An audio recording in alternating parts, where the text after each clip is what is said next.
蒸大蒜水治疗风寒咳嗽。咳嗽分为风寒咳嗽和风热咳嗽，不同类型的咳嗽在用药上是完全不同的，因此食疗方法也不一样。下面我们来区分一下风寒咳嗽和风热咳嗽。风热咳嗽舌苔黄红，说明孩子内热较大，咳嗽的痰黄稠不易咳出，并有咽痛，这时应当吃一些清肺化痰止咳的食物，如冬瓜、丝瓜藕。风寒咳嗽舌苔发白，说明孩子寒重，咳嗽的痰也叫稀白黏，并兼有鼻塞流鼻涕，这时候应该吃一些温热化痰止咳的食物，如生姜、大蒜、橘子。秋冬季节气温突然转冷，一般这个时候容易感冒并伴有咳嗽，此时的咳嗽大多数是风寒咳嗽。季节交替，宝宝抵抗力差，更容易因风寒引起感冒、咳嗽。俗话说3分治病7分养吗？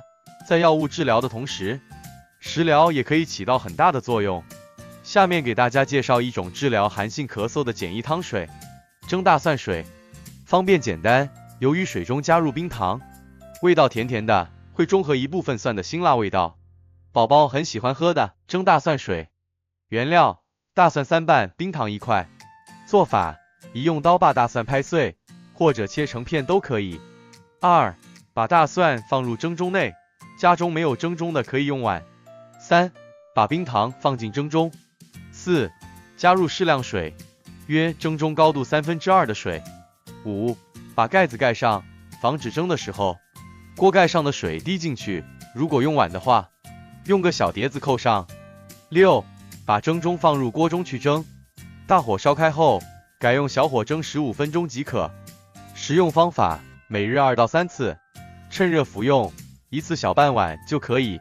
喝的时候把蒜捞出来。功效剖析：大蒜味辛，性温，入脾、胃、肺经，具有温中消食、行滞气、暖脾胃、消积、解毒、杀虫的功效，治疗寒性咳嗽、肾虚咳嗽效果非常好。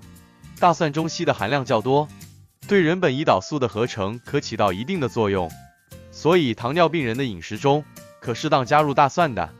冰糖味甘，性平，入肺、脾经，有补中益气和胃润肺的功效。冰糖养阴生津，润肺止咳，对肺燥咳嗽、干咳无痰、落痰带血都有很好的辅助治疗作用。